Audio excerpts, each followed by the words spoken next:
Awesome Crew Show, and now them fuckers are ready to go. When they go live, the shit gets real. It's free to watch. Fuck, what a steal. We got Captain Osimo, a fucked up man. He even praised the soup in a can. Lenny has the truth that you seek. He'll even tell you the cunt of the week. Now Robert Wallace, there is no other. He's doing all the right moves. Just ask your mother. Get ready to be fucking amazed, because their awesomeness will leave you dazed. It's the best crew that I fucking know. So go ahead, Captain. Start the show.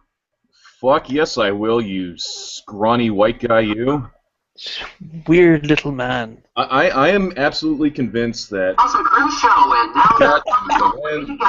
Professional! Oh, man. I'm fairly certain that Redline is prudent discourse in disguise. Just saying. I think they are the same person, just like alter egos of sorts. You know, you'd never know it, but I actually quite like Prudent Discourse. I fucking love the guy. Are you kidding me? I actually quite like Prudent, yeah. We give him shit all the time, but I fucking love the guy. Oh, jeez, I ride that kid's ass. I give him hell. No, but he is smart as, like, he's a smart motherfucker. He's a clever lad. No, he is, and, I mean, we rip on him for looking like a deflated Harry Potter, but he's cool. Love that guy. So anyways, Awesome Crew Show. We have nothing planned today. Nothing planned. Nothing planned. We were going to do something, but didn't really organize it. Had family issues and everything. So this is going to be a whatever happens episode. Here with Lenny, and I don't know who the fuck that is. That almost looks like Robert. Yeah, almost. Where's the rest of you? I know. You got to trim every once in a while. You got to trim the hedges, so to speak. Manscape? Well, I wouldn't go that far. Your thigh ticklers, man. You get those thigh ticklers on? I'm telling you what's happening. No. Oh, there's plenty in there. It's just not. That's what she said. Shut up. See what we've reduced to now? That's what she said jokes. Yeah. What happens? It's a new thing. The lack of planning.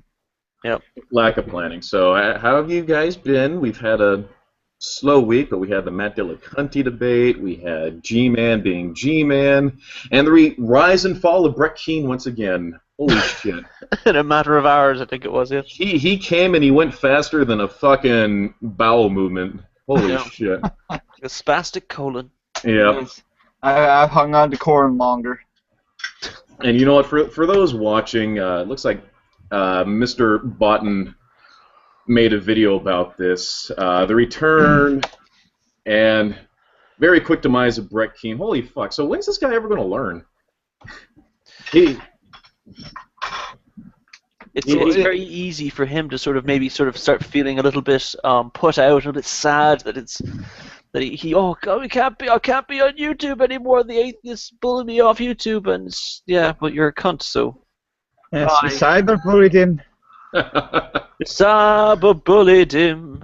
Yeah. Now I'm pretty sure that Thick Shades and Shelly Belly are going to have a field day with this. So. Oh, they're going to love it. They're going to absolutely love it. Absolutely love it. So, courtesy of Alex Botten, Brett Keane terminated again. Link is in the description, or no, in the chat somewhere. So, holy fuck!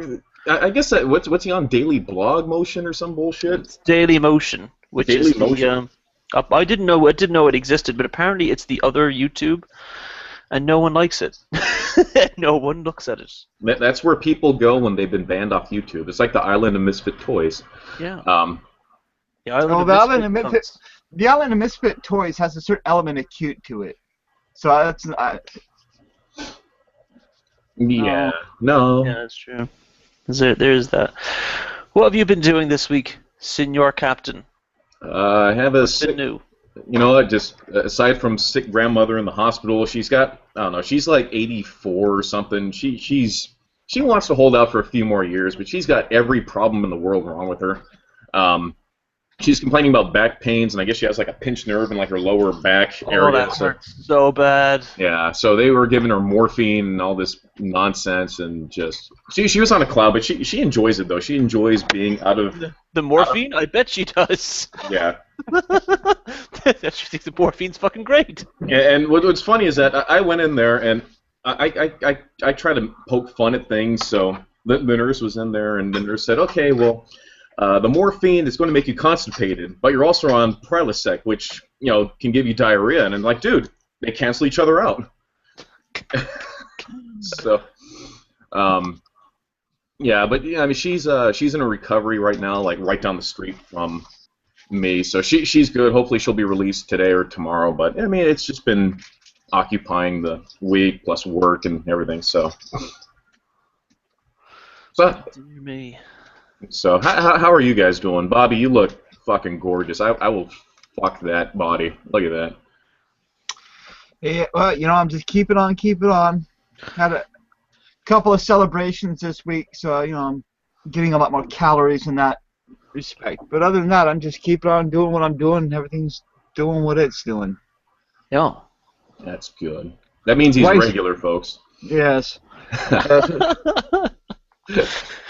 Could set your watch by that fucking colon.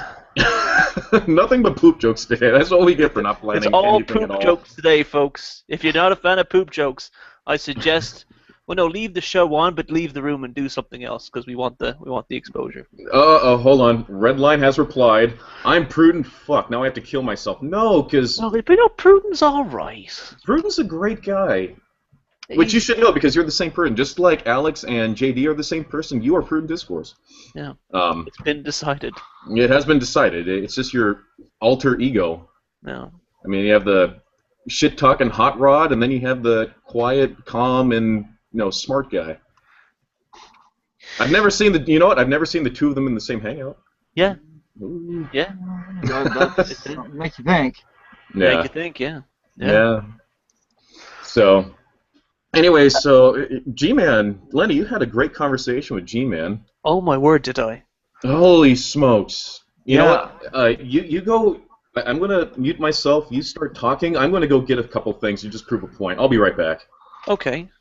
So I thought I'd like to make a little commentary about the hangout that I had with G-Man the other day. It was a couple of days back. I had this hangout, and it was. This is not an opportunity for me to slap G-Man around. I'm not going to use that as an opportunity for that. But what I will say is that G-Man didn't seem to grasp the, I would have thought, relatively simple concept of there's a very wide variety of animals on this planet, and any animal that is not a human could be aptly described as a non-human animal. Right? He made this ridiculous fucking argument that if we're all animals, then we should all be equal, which is wrong. And that if I'm owning a cat, it's similar to slavery similar to the slavery of a human because we're all animals. Now, what I tried to explain to G-Man, which he didn't seem to understand, was that in social species, the species that live in numbers, they tend to take care of each other and fuck everyone else. They tend to take their own species a little bit more, the care of that species a little bit more seriously. Now there are aberrations of this, things like cannibalism happens, but it's very rare. But a pack of wolves take care of their pack and they say fuck anything else. You know what I mean? So humans do more or less the same thing, which is why it's wrong to enslave a person, and it's relatively accepted, as long as the animal is treated well, to own a cat or a dog or a horse or a French person. These are French aren't people. No. I don't know what's so bizarre about this concept. We had this 3.5 maybe 4 minute discussion about. He opened with, "Are humans equal to animals?" And I was like, "Well, what do you mean?" In what sense? Yeah, are we the same? Well, we're both humans are animals, but not all animals are equal. I mean, there are some dogs that I've liked more than people in this world, and there are some people I've liked a lot less than like a lot more than any dog I've ever met. Right. You go along lines of 4 legs good, 2 legs bad. So does I hate when they say that we're not animals when clearly we're animals. Well, if we're not animals, are we a mineral or a vegetable then? So I'm going to prove this point right now. I'm going to kill 2 birds with 1 stone, okay? And I'm going to do it using a snickerdoodle, okay? What's that? Actually, it's great. It's like a mushy thing. There's cinnamon on it. Oh, it's great. Brown sugar. So And one fell swoop, I'm going to prove that I'm an animal, a primate, and disprove that the second law of thermodynamics has any bearing on evolution whatsoever. Are you guys ready for it? Again. Yeah, are you ready for it? Ready for it? Yeah, go on. I'm ready. Wow. No. All in the name of science right now. Here. I'm killing 3 birds with 1 stone. Look at that. You guys ready for it again? Ready? I didn't quite understand it the first time, so you have to do it again. You didn't? All right, hold on. Oh, my word. No, for science. Oh, wait, hold on. Wait for it. Oh, it's good. Fiona's losing her mind right now watching you doing that. Schlick. Yeah. Now, for the smart people, they'll understand that and laugh, but for the idiots who have no idea what just happened, they're just going to see a guy eating a snickerdoodle. Right. So, I don't understand how hard it is. I mean, they seem to think that being an animal means that, oh, we're wild animals, we're savage, we're feral, and all this nonsense. We're living organisms. We respond living organisms that have to fucking poop and eat, consume other living organisms to survive and sleep and do a whole bunch of other shit. Yeah. We are animals. We are living things by definition. But, I mean, an animal essentially loosely defined as anything that's alive. Or, let me... No, there are because there are things that are alive that are not animals. Yeah, let me actually pull up the... oh, here we go. Animal, a living organism that feeds on organic matter, typically having specialized sense organs and nervous system and able to respond rapidly to stimuli. Okay. What part of that does not apply to us? They think that, oh, we're apes, therefore we have to go around and fling our poo, which, you know, is fun if you put up a tarp or something, but we're not, you know, that doesn't... We're animals, you dumb fucks. Yeah. There's nothing wrong with being an animal, like, you know what I mean? Beckel makes me crazy insofar as this fucking stupid fucking thing that he likes to throw around where he's like, well, you know, what do you expect from people who think they're animals? They're going to act like animals. Everything I do is animal behavior. Everything. Next time, here, for the people who are watching, the next time you guys sit down and spread your cheeks and just drop a massive growler, just remind yourself, you're being an animal. Yo. Right? Drop a growler. Just fucking drop, pinch a loaf, you are an animal. That's right. What I find helps is going out to a zoo, going to a primate section, and you spend about an hour watching the primates, and then you spend a second hour watching the people watching the primates. If you don't make the connection there. No, but remember, we're not apes, right? Well, I'll tell you what. I actually related this story on the on our first episode of the Awesome Crew Show, back in the Raoul days. But I'm going to do it again now. Raoul. The salad days, the battle days, they're back! Listen, shut up while I bore the hole off you. Listen to this. All right, so I was in Africa for a very short spell, a couple of months back when I was a teenager. A couple of months at a time, I would go out to Africa and do stuff. But I got a very, very fantastic opportunity to go to a safari reserve where they had various different animals, and among the animals were orangutans, which are the most bizarre-looking creature up front. They're like nature's ginger. Yeah, they are. They're all gingers. But I had this, one of the gamekeepers that said, well, mother just dropped a shorty over here a couple of weeks back. Would you like to hold the baby? And I said, oh, that's fantastic. Yeah, fantastic. And I held the baby, and it was the most profound moment for me because it was just like looking at a human baby. It was so human in the way that it behaved. It reached up and grabbed my beard. It tried to cram its finger up my nose, like, you know what I mean? It squirmed a little bit. It was... I looked at it, and all I could see was just fucking curiosity, like, you know what I mean? Who's this pale, fat, white cunt who's holding me here?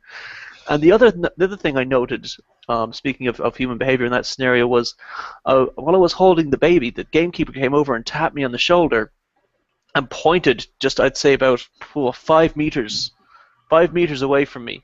Meter, you fucking guy. Meter. Yeah. Fuck off. Okay, sorry. About 15 feet away from me, there was there's one orangutan in particular who did not take her eyes off me. She had this look on her face, just like, do it. I will rip you in half.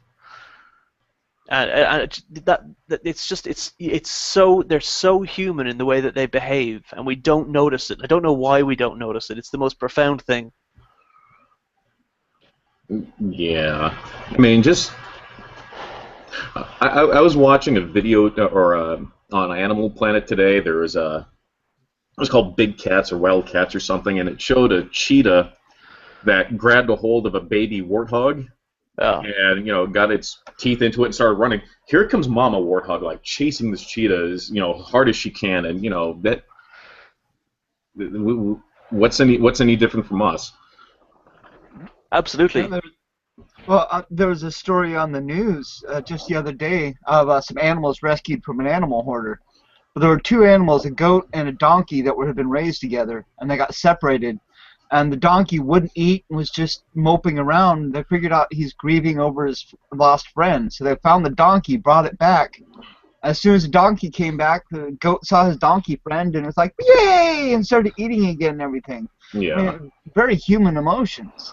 Well, we don't appreciate the fact that other animals actually have emotional ranges. Like, you know what I mean? Mm-hmm. Really watch what your dog is doing and how it reacts. Like, you know what I mean? You can see guilt. You can see. I've seen horses do stuff just to be a dick. Yeah. My dad was fixing a trough that was kind of hanging from chains in a frame. It was the horse's drinking water, so you didn't have to bend down so far to get it from the local estuary. And it was underneath. He was kind of just kind of tightening some bolts to make sure it didn't fall off. The fucking thing was full with water, and the horse sort of quietly sauntered over to it. Nudged it with one of his legs and spilled water all over my dad. Have you guys seen? He started running around like it was the funniest shit he'd ever done. Have you guys seen the video of the horse? It was a Frisian horse. My girlfriend loves Frisian horses. That's her favorite. It's a Frisian mare who figured out a way how to get out of her holding pen, and then she would just quietly walk down all the other pens, and she would open up the latches of the horses that she liked. But she wouldn't open the latches for the horses she didn't like. It's an amazing video. I mean, here's a fucking horse. It's like, oh, you're cool, hate you, you're cool, hate you. I mean, it's a great video. Google it or YouTube it, whatever, if you guys haven't seen it. Sure. Yeah, it's just, here's this horse. She just reaches over, opens up her latch. Like, all right, yeah, you're cool. Opens up for her buddy, and her buddy comes out, and she does it for just. What's wrong with that? That's no different from anything a person would do. Where's the difference? And it's okay that we don't take other animals. We prioritize our species over any other. Like, you know what I mean? If it's between me and the dog, sorry, it's me. Yeah. That's just, it's so natural and normal behavior. So when you say it's okay to enslave people, which, by the way, to hear a black man say is just all kinds of comedy. The irony. Irony. Boy. Way to not learn anything from history. I really missed want the fucking point. I really want Jesse Jackson to just show up in a G-Man hangout just so we can Jesse Jackson the crap out of G-Man. I think that'd be amazing. So you could give him the old Jesse Jackson. Just to put my spin on with our cat, we don't actually, in my opinion, own our cat. So much when he was found, it was found by my father-in-law wandering down a road with two of his siblings in the middle of the night. He'd stopped his truck. It was getting down around 11 degrees that night.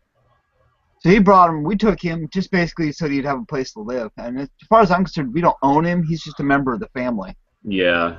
That's another thing, too. My dad has a cat who... he's had the cat for like 8 years, 9 years. And the cat wanders off. Goes out into the fucking woods. Disappears for a couple of weeks at a time. Comes back when he's hungry. Comes back when he can't catch anything himself. Yeah. Stays for a day or two and then fucks off again. Could you really say he owns that cat? And the one thing that G-Man always seems to omit from his slavery argument, because he says, oh, well, it's not like the North Atlantic trade, with the slaves. you know, they weren't treated the same way. And it's like, isn't there a passage in the Bible where it says that you can beat someone within an inch of their lives, and if so long as they get up within like a day or two, then it's fine? I mean, yeah. Any scenario where it says, oh, it's okay to own and beat people, that is bad. Well, I've Yes. never. But you see, I think we should change the language though, and I'm happy to stand corrected on this. But I don't know that the Bible actually condones it in any sincere sense. You know what I mean? Well, it's a guideline. It doesn't say that God. It doesn't say that God approves of it. It doesn't say that this is the proper way to treat people. It just sort of describes this was what was done and how it was done. Huh. There's no note of approval there, at least not that I've found. Well, what I've read is it neither approves nor disapproves. It's just that it's accepted as a given. That's the way we've always done it. That's probably the way it's always going to be done. Yeah. Which goes to show that it's written by men from a human perspective, Right. not divinely inspired. Because you'd think a divine creature would have figured out, hey, this behavior's not so hot. Maybe we shouldn't. And This is what happens. again, I don't want to play the Star Wars card, but I mean, here's Chewbacca. Technically, Han Solo owns Chewbacca. They get along just fine. That's okay. You don't see Han Solo beating Chewbacca in any stretch of the imagination. Chewbacca would pull his arms off. Yeah. I play the Chewbacca. I'd like to see fucking Harrison Ford try and beat him. So yeah. So what else happened there, Lenny, with this conversation with G-Man? It just kind of, because it was the most wonderful thing because you guys know as well as I do, and hopefully Christopher's watching, and he knows this too, but I love Christopher Mowdy. He loves you too. He's a genuinely just a wonderful human being. Yeah. Always so positive, always looking for the best in people, and for him to hang out with a contentious old cunt like me is really something special. But I think in that hangout he got a little taste of what G-Man can be like, and it's disappointing that as soon as the hangout started, he was just being so rude and so contentious and so awful to me. I mean, Christopher had said to me, listen, before you come in here, you have to behave yourself. And I was like, okay, my friend asked me to do a thing for him, I'm going to do a thing. But it's difficult for me to do that because I felt like in that hangout it was an hour and a half of me and Chris being G-Man's punching bag. You know what I mean? I don't normally allow people to be that fucking rude to me in real life. Yeah. I don't. I'm sorry. I take myself too seriously to allow other motherfuckers to talk to me in the way that he spoke to me in that hangout. You know what bothered me when I was watching G-Man versus the World Part, whatever stupid number, his most recent one. Shite. So here comes Hogtie, and Hogtie we've had on the show, nicest fucking guy, A wonderful man, yeah. extremely wonderful human being, and he's there like, G-Man, talking very calmly, and G-Man has the fucking audacity to boot him. He had the audacity to boot Hogtie for not, for just a simple disagreement. No. And he was booting people left and right, like Alex showed up. Oh, nope, Alex, you're gone. I think Alex, flipped the bird or something, which, whatever. Get a thicker skin. Well, it was in the hangout with Chris. It was I don't know, a refusal to understand. He didn't see it. He saw it as a knockout, drag-out fight. When really I thought it was going to be just like a conversation, you know what I mean? Because in a conversation you make a sincere attempt to try and understand your talking partner's position on anything, and he just refused to understand this whole thing about are animals equal to humans, yes or no? Well, that's not a yes or no thing, you know what I mean? I understand people who are as hyper fucking religious as G-Man like things to be simple because hard things are hard and thinking's difficult, and I might actually have to fucking try. Yeah. But if there's no simple answer available for you, then I guess you're just going to have to learn to deal. Yeah, they like everything to be black and white, no gray area. Yeah, absolutely. And again, to hear a man of his complexion saying that slavery is okay in some contexts, given what his race has been through over the last 100, 200 years, and still go through today to some degree, which is a real shame, is just comedy to me. It's something I laugh. I LOL at that. Yeah, there's dripping with irony, and God, he loves to bring up evolution. It's so aggravating because, and the one thing that I do love, and I know people have told him this before, and Hogtie said this. It's almost verbatim what people say.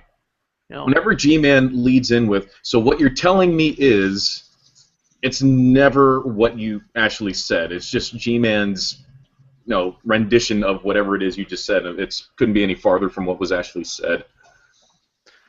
Right. It's fucking miles away from what anyone said about anything. So wait, you said? It's like, no, you. Amazingly, after we went off air, he demanded to see my face. After we went off air, he's like, "Can I see your face real quick? Can I see your face?" I'm like, anyone who knows me knows that my avatar picture is this, which is a giant picture of my face. Yeah. So I'm like, "Hey, why do you want to see?" Because I have my camera off. Yeah. I'm like, "Why do you want to see my? Here's my face." And he's like, "No, I want to see a recent picture of your face." I'm like, "Okay." So I turn my camera on just a bit like that. Yeah. And he says, "Oh, you're the guy who kicked me off the Awesome Crew show last time I was on." And I'm like, "No, I didn't kick you off. Captain kicked you off. And if I had control, I would have kicked you off, and I would have called you a cunt first." You would have kicked him out a lot sooner than I did. You fucking better believe it. You goddamn right. That's why I'm in control of this show. Because Lenny would be kicking motherfuckers all the time. It would just be airlock, airlock, airlock, airlock. And for those who don't know, like behind the scenes, Lenny and I, we text each other, right? Like during the show, or in the chat here. Yeah. There have been countless times where I've been sitting here, whether it be with Matthew Bell or just whatever ranting idiot, and Lenny's like, "Come on, airlock him. Come on, when are we going to airlock him? When are we going to airlock him? Come on." And I'm just like, "Dude, chill out. Just let's see how this plays out." And it's like, "Dude, airlock the motherfucker right now." So that happens. It's so true. That absolutely happens. It does, and you just try to give people the benefit of the doubt, but Lenny, you're just like, "Dude, blow this motherfucker out of the airlock already." See, during the G-Man hangout, and I've said this to a number of people, but you don't realize, but off camera, like I have my hands like down here, and I was quietly choking a kitten to death whilst I was talking to G-Man, just sort of trying to talk his reason into the guy, and just looking at the light fade from this creature's little eyes, while it uselessly tried to escape my iron grip. I would ease the pressure off a little bit, let it get a few good gulps of air just to draw it out, but no. So his understanding, and I don't know why he constantly brings up evolution, because just to quickly derail a little bit, but still sort of relevant. Evolution is defined as a change in allele frequency over time. I said that to him twice. Simply put. So this whole... Twice. So when they start trying to conflate it with, micro, macro, blah, blah, blah, blah, blah, blah, blah, no. Yeah. It's a change in allele frequency over time. So our favorite shouting idiot, known as Pillbox, he posted a thing on his Google Plus from Science Daily, and it's about allele frequency.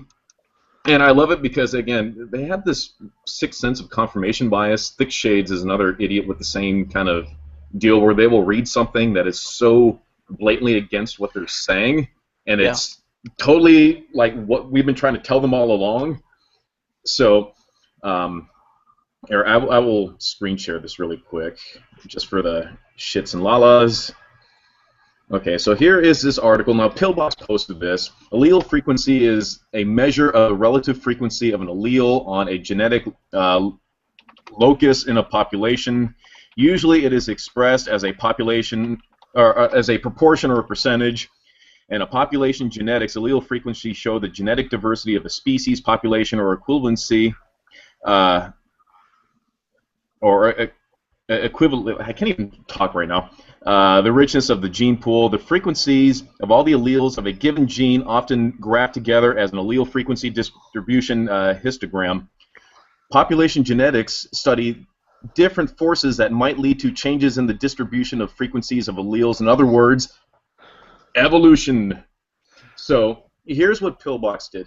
That last statement there, and he said, "Oh, look, might. Do you see this article says might? Therefore, it just invalidates the whole thing. Allele frequency doesn't change over time, but what it's saying is that the distribution of the study of the distribution of the allele frequencies, not the actual change of the allele frequency." And I tried to explain that to him that, hey, population genetics. Why are the white bears in the Arctic and the brown bears in the forest? What led to that distribution? That is population genetics. And I tried to explain that to him exactly like that, and he just said, nope, pseudoscience, nope, I'm Pillbox, blah, blah, blah, Randy, non sequitur, douchebag, blah, blah, blah.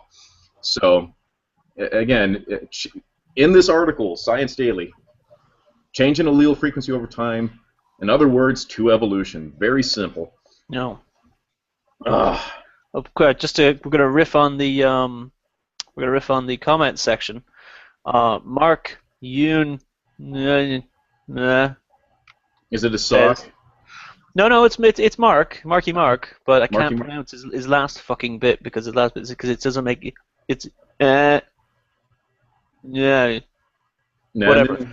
He said, Leviticus 25 starts with the Lord said to Moses. So that is, I guess. Wow, yeah. See, this is why I open everything with I'm happy to be corrected. So apparently God did condone and give the law regarding slavery. Like apparently he was telling Moses, here, this is how we do business. This is the right way to live, which would be a support for slavery there. Okay, so again, we have God allowing an individual to own a human being and to beat them if they disobey within an inch of their lives. Yeah. And here is Site 10 telling Cult of Dusty, hey, it's absolutely always wrong to harm people, according to my worldview. What's your excuse? Yeah. Well, according to your worldview, it's absolutely okay to enslave people, too. So I guess we're both cunts. Yeah. So, speaking of, actually, I almost threw up in my mouth when I saw during the Side 10 Matt Dillahunty debate. Side 10 did actually bring up the thing that G-Man's been talking about. He criticized Matt Dillahunty for owning a cat and not liking slavery. So how about that shit? It's not the same. Here. Bob, did you watch that debate? Because I did watch that debate. I watched it yesterday morning. What did you think?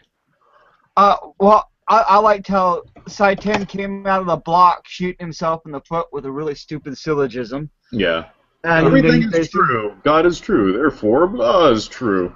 Exactly. Therefore, toilet. Yes, and from there on out, it was just like, oh, shit. Yeah, I mean, how much time did Dillahunty put into this? Yeah. Anything more than 8 minutes was too much. Yes. Yeah. It was, and I know that people like Wingnut and 419 are going to sit there and say, oh, yeah, Slide 10 completely demolished that debate. He rocked it. No, he really didn't. Do you think they'll start that quote with a burp as well? That would be cool if it did. Yeah, 419 will start the video, but he totally... But see, here's a question. I was thinking the same thing. Is how many people watching that debate are just simply going to be motivated by bias? If you're for Dillahunty, you're going to think he won. If you're for Precept, you're going to think Cy won, and you're not going to think it through each argument. It's telling if Side just says, oh, yeah, whatever it says in the Bible. Yeah, that's the answer. Yeah, that's it. Yeah, okay. Well, you know what? I don't like either of these fucking men. I really don't. I like Dillahunty. I've been very vocal about how much I don't like Matt Dillahunty. So I think I could offer a pretty unbiased perspective on how I think the debate went. Go for it. They're both cunts. Oh. But, I mean, I don't know what it is about them attacking, like, the degree of certainty. If you're not absolutely blah, blah. It's like, that reminds me of the kid on the schoolyard who says, oh, are you sure? Are you absolutely sure? Are you super duper duper sure? It has nothing to do with the validity of whatever it is you're saying. You don't dismiss something by saying, oh, well, you're only like 1% sure, therefore you're wrong entirely. No, that's not how it works. And they seem to think that. And just One thing, go ahead. well, one thing that Dillahunty said that I just sort of vehemently disagree with was that words don't have meanings; they have usages. Yeah, I disagree with that one. That was the one. Words do have meaning. They literally mean things. It's how we convey meaning. It's how we come to understand the meaning in other things. Here's that. Would it be better to say the meaning of the words are subjective? Well, no. They can be, but it depends on how you interpret it. If you interpret it wrong, I mean, I can't say purple and really mean green. Right. There's no subjectivity there. Like, oh, it depends if you're talking about an adjective or a verb or a noun, like you know, or anything like that. I suppose. I mean, adjectives have to be objective because they're the ways of describing things, and you can't apply an adjective to an adjective. You can't describe to me the color green. You can't. Yeah. It's green. Yeah. That's it. So that they have to be objective. There's no way to misinterpret green. Yeah. Well, you know, the adjective huge, however, in reference to a spider, that was a huge spider. It depends upon how you're referencing spiders to whether or not the spider is in fact huge. Right, Yeah, but there's a that is context true. there. 'Cause, like, I mean, if you say it was a huge spider, the person you're talking to immediately has a context of how big a spider could be, so they know it's not the size of a bus. They know at least it's not the size of a bus or a person. Yeah. They understand that as a reference point, like, okay, I know how big spiders can get, and it was probably as big as I can imagine a spider being. Yeah, like that. So words do have meaning, Dillahunty. They do. I mean, I could see what he was talking about, but no, words do have meaning. It's just what happens when you start treading into philosophy and crap. Certain words have philosophical definitions, and when you're dealing with someone who only uses philosophy to somehow demonstrate empirically something which isn't the case, that's where the gray area tends to be. Well, you only said that because you got fucking cornered. Yeah. On the how do you know whether or not what you say now is going to mean the same thing 5 seconds from now? And then he was like, okay, let me just try and back out of that one with, well, words don't have meaning at all. And I don't understand Sai's argument of, oh, do you really believe everything is going to be the same 5 seconds from now? 5 seconds from now, it's like, dude, jump off a fucking cliff. Count to 5 and see if anything is going to change in that 5 seconds. I guarantee you are going to hit the ground and splatter, and that's about it. Right. But one thing Matt did say in response to that, which was actually right, I agree with, is that we live our life by inference and induction. We make predictions about reality, and then with degrees of success, and we see how right we are. There are some things we can predict with a very high degree of success, but sometimes we get surprised. Yeah. I mean, it's just the whole precept game. It's junk. I don't understand. They falsely assert that which isn't true. Like, oh, everyone blah blah blah. Everyone this. Everyone believes it. And no, you jackass. That's the most arrogant thing you can do. I don't. Go on, Bob. I was about to say, you have seen the video of Side 10 where he admits the whole precept argument is to stop conversation. Yeah. Oh, I was just about to mention that. Huh. Why is it he's engaging in a debate using a tactic that's designed to stop debate? Yeah. And at some point, he would have had to, once he received this revelation, he would have to use his senses, which could possibly be invalid, to trust whatever it was that was being revealed to him, and such that he could understand. He can't prove empirically that it wasn't Loki that revealed this to him in such a way. I mean, he can't. The moment you start positing one thing over another supernaturally, you can posit whatever you want. Fuck. Loki. Go Loki. The trickster god is trying to steer him away from Odin. There you go. Yeah. So apparently we just got word in that I'm just going to call him Mark because I'm not taking another stab at pronouncing that shit. Has just posted Matt Dillahunty's comments regarding words having meaning in the comments section. So that's probably worth a look. Cool. So take a look at that. Read things, people. Read things. But what was I going to say? Did you guys get the impression that Side 10 just hates atheists? Like he just hates them. I hate that Side 10 smell. Yeah. I genuinely dislike the guy. There doesn't seem to be any redeeming quality or anything like good about him. He really Even though his argument has been refuted countless times, he still swears by it. And the fact that he said nothing can happen that would change his mind, then, dude, you're a fucking idiot. Yeah. I've had people point this out to me, and I believe they're correct. The main reason that they do hate atheists is because their belief that once saved, always saved, and because so many of us were atheists, were Christian at one point in time, and now we're atheists, that proves that to be a lie.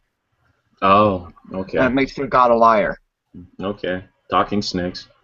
Oh, Right. and that's another thing, how G-Man... He'll and the G-Man opera that Satan Atheist did was fucking amazing. But G-Man G-Man and Beck will do this. He'll say, well, how do you know? Have you been to everywhere? Have you been to every planet? Have you been to every galaxy? So therefore, if you haven't, you can't say anything. So to that I say, asshole, have you ever been to the North Pole? Yeah. Yeah. Yeah. If not, then yeah. If he hasn't been to the North Pole, then he can't say empirically that Santa doesn't exist. Absolutely. Yeah, he's taking that on faith. Yeah, he's taking that faith that he doesn't exist. Yeah, if he's never been in the North Pole, there you go. Yeah. Right, do we want to move on? Because I know people are itching to know who the cunt of the week is. Yeah, go ahead, Bobby. Do your minute, and then I do need to kind of dip out a little bit soon here. So I sadly, I'll just say my piece now. I don't have anything prepared today. Still haven't picked a winner yet for the G-Man hat contest, even though there's some great ones. I haven't. I'm just dipping out this week for my part because personal shit happening. I've had personal shit happen, so we're gonna go through. All right, go ahead, Bobby. So what I hear that you're telling me is you don't have an awesome person of the week, but you know who's awesome? You're awesome. Yeah, Captain Awesome is the awesome person this week. Yay. Okay. Anyway, so marijuana minute. Just popping up here, Dateline on the May 30th. The House of Congress, or at least a small block of it, has moved to block the DEA from targeting medical marijuana.